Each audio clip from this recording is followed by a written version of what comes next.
Subhanallah, alhamdulillah, la ilaha illallah.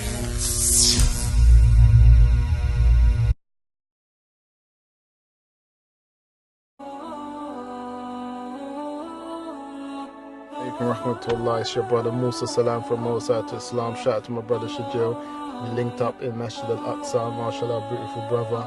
Just going to give you guys a reminder to the brothers up there up north, keep your heads up, stay firm, especially the young brothers, man. Down here in London, we deal with a lot of, gang violence, gangs, guns, knives, crimes, murders, brothers selling drugs, all type of stuff, I'm saying, sisters in nightclubs raving, there's sisters in gangs, sisters shotting, selling drugs, sisters are just getting up to as much crazy stuff down here in London, just as the brothers are, and we're just in the concrete jungle right now, and we're just trying to fight on all fronts to do the best that we can. But one thing that we realise is that a lot of the stuff that starts here in London spreads out up and down across the country, and there's one of the biggest problems that we're finding there, especially to the young brothers and the young sisters, is the identity crisis, not being able to identify yourself with who you are within the deen and the religion of Islam. So it's important that a person understands the purpose of their life and why you're here.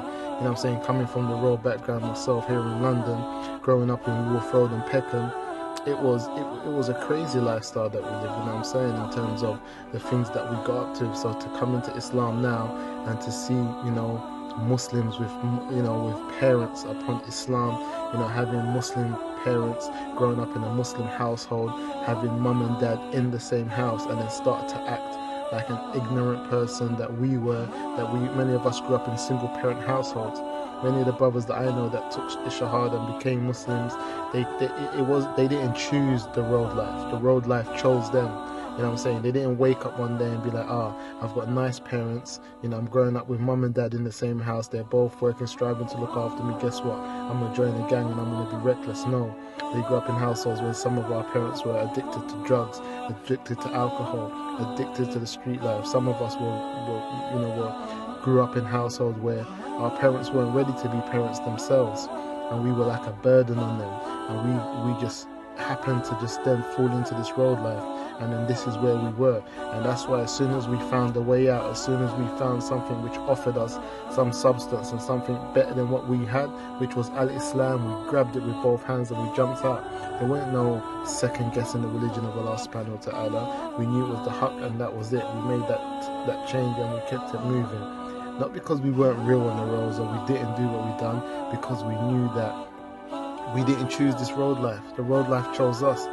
Anybody with a brain in their head will not choose to live a life of a bad man or a gangster, because there's no rules and regulations. You don't have no real friends. You don't have no real brothers around you. These people don't love you on the streets. The streets don't love you. How many brothers and sisters have we seen, get taken for a ride on the streets, turn inside out, and then have people talking about them, have them in jail, have them dead? No one cares. The only people that care and the only doors and arms that will always be open are the Muslims, are your brothers and sisters within the community. They will always accept you back. But what you got to understand, sometimes it gets to a point where even the Muslims are like, because they're human beings. Muslims are not Islam. Islam is perfect, Muslims are not. It gets to the point where we're like, how long are we going to be waiting for these brothers and sisters to come back into the community? How long is it going to take for them to wake up and come out of this slumber, this sleep, and understand that the life they're living ain't no benefit? How long is it going to take for them to just say, you know what, enough is enough? When is enough enough? When are you going to get to that point where you say, you know what, I'm done with this road stuff, I'm tired? I grew up in South London, going to raves, rapping, selling drugs, doing all those stuff, traveling to Ayia Napa, going on holidays abroad. So to find myself, me, Musa, someone that was from the streets, to be able to visit Mecca and Medina and then visit Masjid al-Aqsa, knowing the life that I lived, Allahu Akbar, it's evident for me that this deen is the way forward and is the only way forward. But what hurts our hearts as reverts and the brothers that are out here working on the road is to find brothers and sisters that have two good loving parents, or even one parent that is on Islam, a Muslim, brought you up in an Islamic environment, and you turn your backs on that. For what?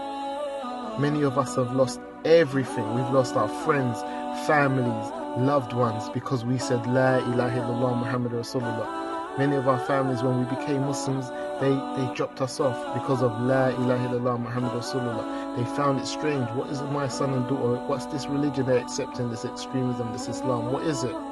But we didn't waver. We didn't say, oh, if my parents and family are not happy with me becoming a Muslim, I'm going to leave it. We lost lots of friends and family because of Islam. And today, you guys are giving up all your friends and your family for Jahiliyyah, for the road life, for Kufr, for other than Islam. Everything that we lost for Islam, you lot are giving up for what we have.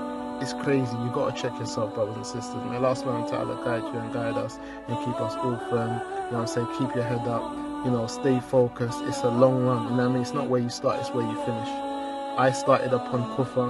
I started upon shirk. I started upon worshipping other than Allah. And now today I'm upon Islam and La ilaha. And I hope that I finish on La ilaha illallah Muhammad Rasulullah. So it's not where you start, it's where you finish. So any given chance that you have, make that change so you can finish upon La ilaha illallah. The Prophet Muhammad sallallahu said, "Man qala la ilaha illallah dakhala al-jannah." Whoever says La ilaha illallah, firm upon this, you know, and dies upon this, will enter paradise. Stay upon La ilaha illallah. But also I tell bless all you brothers and bless all the brothers and sisters up and down the country, all over the world that are struggling. Stay firm.